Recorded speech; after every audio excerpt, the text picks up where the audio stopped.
I'm Savannah Levins coming to you from the 11Alive News Streaming Center. It has been a busy week across Georgia. Let's get you caught up on 11Alive News this week. Court records show the man accused of murdering a young woman on the Beltline now faces 5 felony counts. That includes murder and the alleged assault and robbery of a postal worker. 11Alive's Grace King shares video of the moment that Atlanta police took that person into custody. 911, what's the address of the emergency? Yeah, we are on the Beltline. On Thursday afternoon, Atlanta police got this call about a stabbing on the Beltline. We have a stabbing victim here. She's in distress. Multiple stab wounds. Warrants accused 21-year-old Jamar Brown of knowingly and intentionally stabbing Alyssa Page to death on the Beltline near Monroe Drive and Montgomery Ferry. Just minutes before, authorities say Brown attacked a postal worker on Plasters Avenue in an armed robbery attempt, breaking her nose, causing significant injuries to her head and face, and depriving her of her property.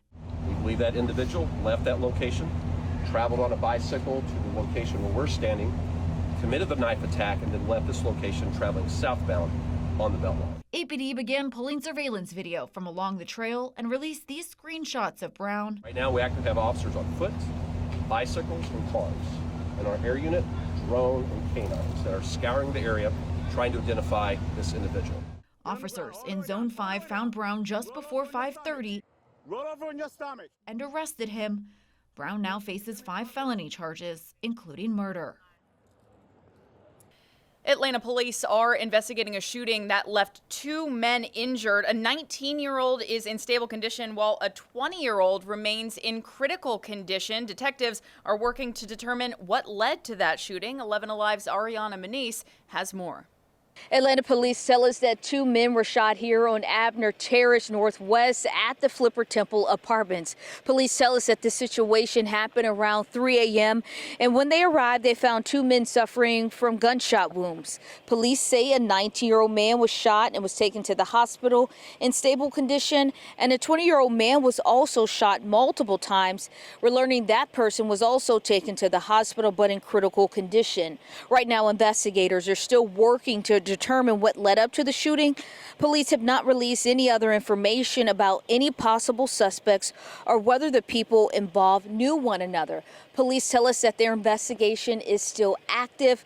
As soon as we get more information from police, we'll be sure to bring you the latest. Reporting from Atlanta, I'm Ariana Manice for 11Alive. A Stone Mountain High School student was shot while waiting for the school bus. 11Alive's Chase Howell spoke with parents who say they're concerned that more students could have gotten hurt. A woman who did not want to go on camera says her son was at the bus stop this morning when the shooting happened, and he told her that a person started firing their gun from the bushes here behind me and hit a girl in the arm. The CAV reported that the next school coming in, Stone Mountain, a student was shot this morning at a bus stop. What was supposed to be a ride to school ended up turning into a student going to the hospital. I heard like a few gunshots and really it's really heartbreaking, you know. The gun violence just need to stop. The DeKalb County School District says a Stone Mountain High School student was shot waiting for the bus at Juliet Road and Stone Mill Drive Tuesday morning. It's never that deep, whatever the situation is. Xavier White was on a walk with his daughter when I caught up with him. He says while the shooting is disheartening, it gives him motivation to relocate his family. I don't want my daughter growing up thinking that's okay or that's something she's supposed to indulge and see growing up in this world, you know what I'm saying? The DeKalb County School District is asking parents to make sure they're having conversations with their children about making positive choices, how to resolve conflicts, and to report incidents to school staff. In Stone Mountain, Chase Howell, 11Alive News. Today, a mother is holding on to hope that her son is okay. 20-year-old Derek Samuel was reported missing nearly a month ago now. His mother believes he vanished moments after walking out of a Metro Atlanta Target. Our Cody Alcorn spoke with family members still searching for answers. Derek Samuel has been missing more than 20 days. He vanished April 29th. I'm Derek's mom. Nashay Samuel says her daughter, Derek's twin sister, felt something was wrong. She was like, Mom, I haven't spoke to Derek. And I'm like, what do you mean? Like, what do you mean you haven't spoke to him? Which Nashay says is unlike him. They are like this. Yes, they are like this. They've always been like that, like since day one. And she's more so like his mom. She's always been the one to, since they were little, blow his nose, tie his shoe. Like even she's done his homework before. Like they are like this. The next day, they filed a missing person report with East Point Police. The last known images of Derek show him walking out of this Target on Marketplace Boulevard. Derek went there with a group of friends. From there, I guess Derek was supposed to be meeting someone there. And so they all kind of just went their own separate ways after that. And he stayed. He stayed. Nashay says she watched the surveillance video. He walked through, came out of Target, walked down the sidewalk and down towards Commerce Road, and that was it. Yeah. Seems to just vanished. Literally, yeah. It's crazy. Last week, East Point Police used drones and K-9 teams to search areas around the Target. Off Red Wine Road, the area Derek was last seen and his phone last pinged. The whole Camp Creek Marketplace, period. Nashay says they've been searching as well. We went through all of that. Like we went deep into the woods, like deep. Nothing. Well, we'll have to wait a few more weeks to see exactly how the Georgia governor's race is going to shape up. The top two Republican candidates headed for a runoff. Hitting that campaign trail again, 11Alive's Doug Richards has more on how it'll work. Rick Jackson didn't actually celebrate a victory Tuesday night, though the noisy crowd at his primary night party might have suggested otherwise. Although he finished in second place, yeah, well, it's based off performance. A half day later, Jackson told us second place works just fine for him. We expected it to be close, and we were prepared for this. And to me, I like where we are. The last two governors that won were further behind than we were in second place, and they both won. So we're really excited about our chances. Jackson will face Burt Jones yet again for the runoff 4 weeks away. Jones also celebrated with gusto Tuesday night, a first-place finisher with Donald Trump firmly in his corner. Burt Jones has my complete and total endorsement. A day later, there are questions for the supporters of Brad Raffensperger and Chris Carr, the other Republican hopefuls who did not make the runoff. Who will they support? I think that gives Rick Jackson an opportunity. Jason Shepard backed Chris Carr. Now the Republican activist says he expects Jackson and Jones to hone their appeal to Republicans who did not support them in the first round. To win this, the Lieutenant Governor needs to broaden his base of support. He needs to find a way to reach out to those Chris Carr and Brad Raffensperger supporters and bring them in, and that's going to be a hard sell. Yet Jackson says he also expects to seek those votes while continuing to lean into his own support for Trump. And I'm going to be his favorite governor because I run businesses just like he does. So, thank y'all very much. The political messaging will be high stakes for the next 4 weeks. Doug Richards, 11Alive News. More news coming your way after this. You're watching 11Alive News this week. The race for Georgia's Republican nomination for U.S. Senate headed now for a critical runoff. 11Alive 7 Haynock has a look at who made the cut and what comes next.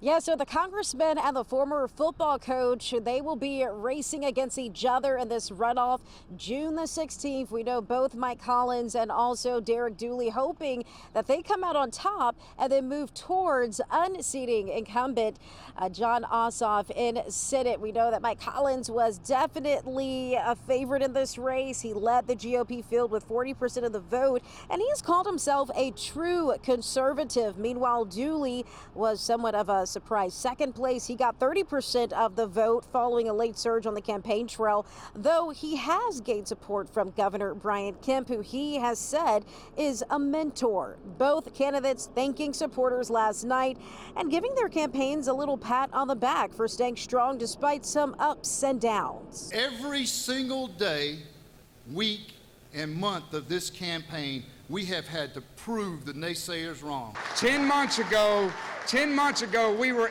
polling at 0%, all right? 2 months ago, we were polling at 10%, and everybody's saying it's over. Meanwhile, incumbent John Ossoff releasing a statement last night calling out both Collins and Dooley, saying they are President Donald Trump's puppets that have made themselves terminally inseparable from the toxic president. He goes on to write that they both will leave the race broke and unelectable. And it's important to note that as of now, President Donald Trump has not endorsed any campaigns in this race for Senate. And so for now, campaigning continues on ahead of that runoff just about 4 weeks away. I'm Safina Chaynock, 11Alive News. Well, what started as scattered storms turned quickly into a very dangerous flooding situation in metro Atlanta. 11Alive's Angelina Salcido spoke with a man who saw a woman trapped on top of her car and jumped in to help. Hey, you need some help? Flash flooding turning Atlanta roads into rivers. Help her. The water rose so fast on I-75, I-85 north at Baker Street, one woman ended up stranded on top of her car. Save her.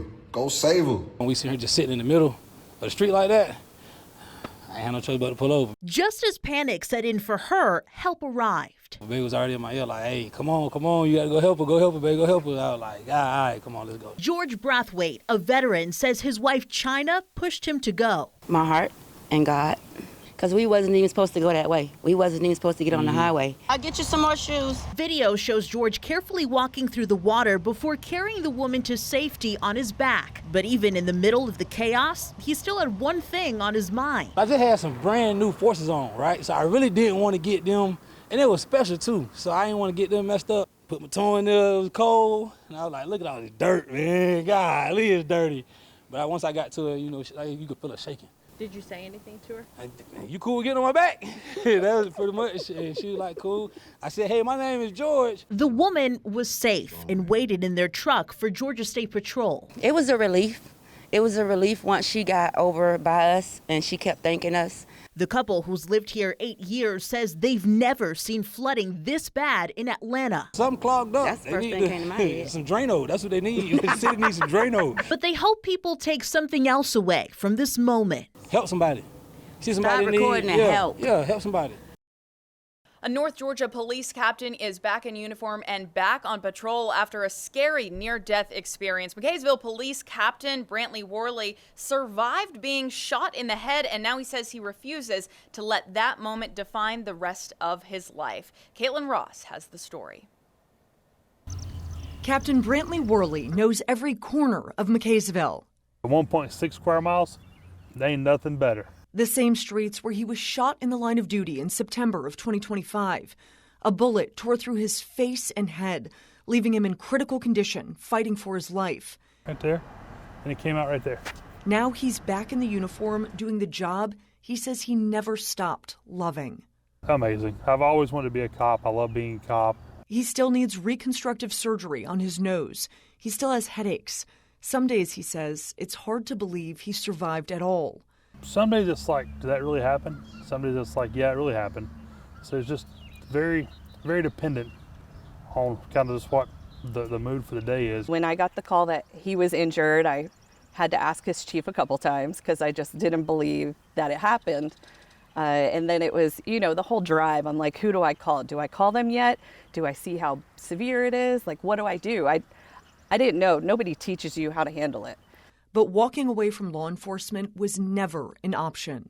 You know, I've been doing this for 15 years, and I wasn't going to let a 30-second encounter take my career away from me. That determination is now turning into something bigger.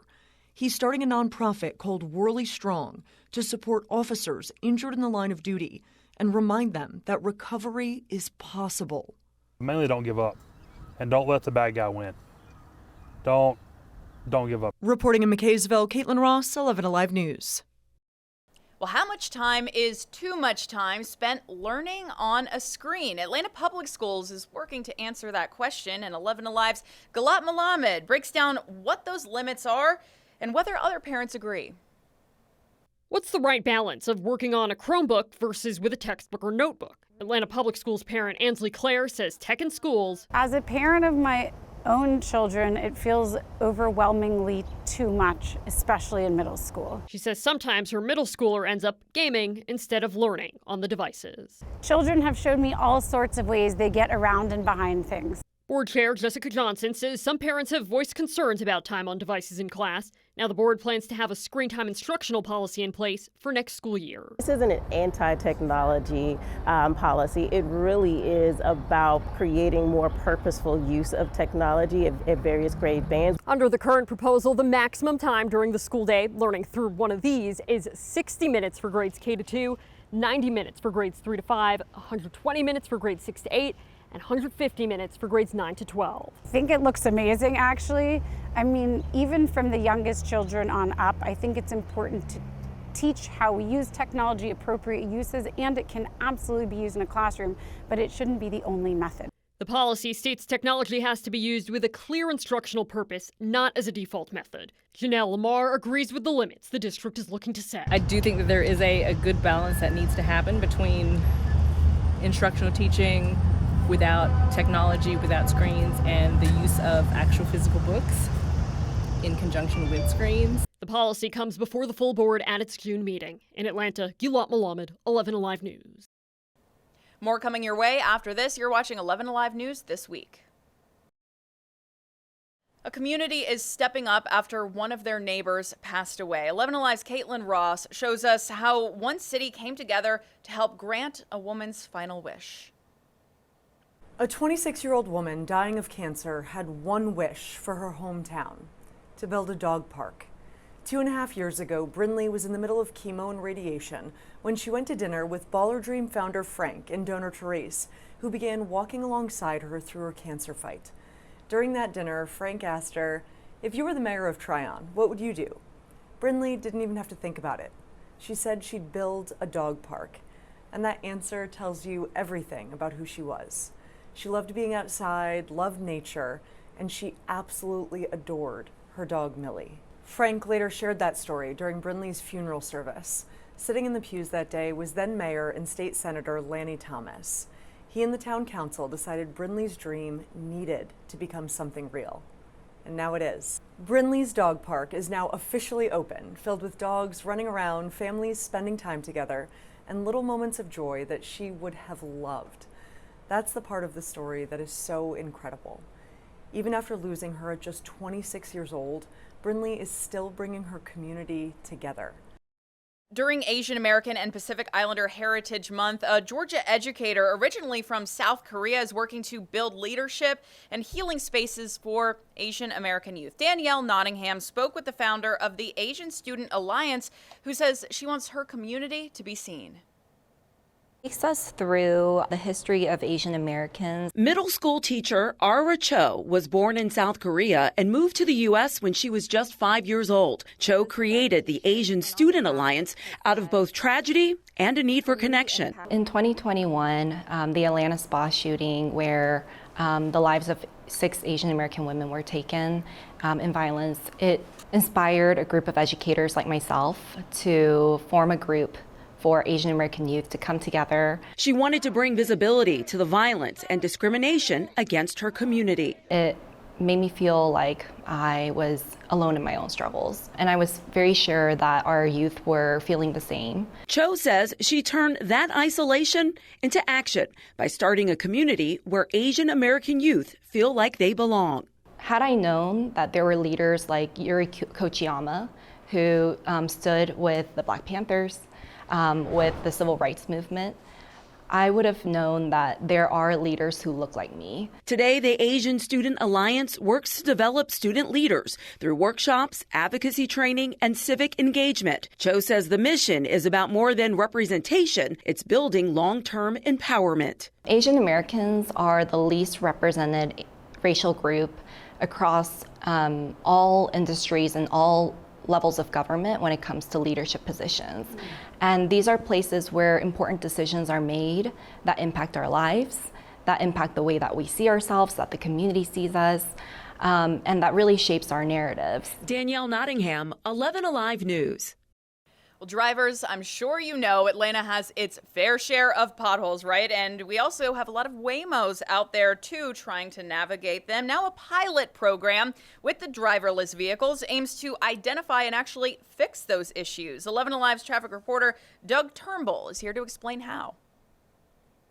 All right, find me two more things that don't get Atlantans riled up more than potholes and Waymos. We got both right here. As many people have seen the white Waymos over the last year or so donned in their cameras and gizmos, and those are used to guide these self-driving rideshare vehicles and to gather information for future trips and to help them drive better. Well, parent company Alphabet is now linking Waymo with sister travel company Waze, the crowdsourced traffic app, to help identify said potholes. And they began a test program last month in 5 cities, the San Francisco Bay Area, LA, Phoenix, Austin, and Atlanta. For years, cities had been asking us, hey, can you share pothole information with us? And we collect this data for our own driving behavior to make sure that if you're in the back of a Waymo and you're going over a pothole, that it's smooth. And the trick was, how do we get this data to cities? And so we realized that we could partner with Waze, which has a Waze for Cities program where they work directly with cities to help them identify potholes, but other road closures. And they've built an entire backend where cities can go in and they can download the data and put it directly into their 311 system. All right, and Waze for Cities is free and available in up to 2,000 cities around the world, they tell me. Now, I reached out to ATL DOT about this technology last month, and they said that they don't use it, and they encourage Atlantans to call 311 or go to atl311.com to report potholes, road issues, or other public utility issues. Now, I recently went out with ATL DOT and the revived Pothole Posse to watch how they did their job, and they say that when there's good weather, they can fill up to 150 potholes per day, and they did about 10,000 in 2025. And while the city's not using these Waymo findings, Waymo tells us that Waze users can see that pothole data alongside other crowdsourced and algorithmic commute info in the popular travel app. The Universal Circus brings comedy, dance, and culture from around the world right here to Atlanta. But beyond the spectacle, the circus has also made a lasting impact in the community. 11Alive's Joe Ripley takes a look at how urban soul has reached beyond the big top for more than 30 years. You can't miss the iconic purple and yellow tent sitting just across from Center Park Stadium, home of the Universal Circus since 1994. It's where we started, you know what I mean? And so Atlanta treats us like we belong to them, as is everybody around the country, but Atlanta really holds us near and dear. Ringmaster Donald N.O. Long has helped take the circus from Atlanta around the country, giving them a taste from around the world. When you come under the big top, it truly is urban culture meeting global culture. When you hear the music playing, when you see the costumes, when you see the performers' faces, it is authentic from the different countries around the world. Long says a crowd favorite, the perch pole, and the pulse-pounding 40-foot climb by Ethiopian performers. It's really death-defying, and it's something that you really must witness live to see and really appreciate how amazing these stunts are. Outside the big top, the Universal Circus has held voter registration drives and given scholarships to students attending historically black colleges and universities. The Universal Circus always steps into the community. You know, we're always showing up at different boys and girls clubs, elementary schools, high schools. You know what I mean? We just partnered with the Atlanta Braves, the Atlanta United. Long says it's all about spreading community, connection, and love. It's a beautiful thing to know that we can spread joy and not just keep it here up under the big top, but share it around the world. And of course, you can't have the Universal Circus without the soul. The soul comes from our audience. The soul comes from everywhere, man. Everybody has soul. We're just the gathering ground for us to come in and leap out. Thanks for watching 11Alive News this week. I'm Savannah Levins. More news on the way next.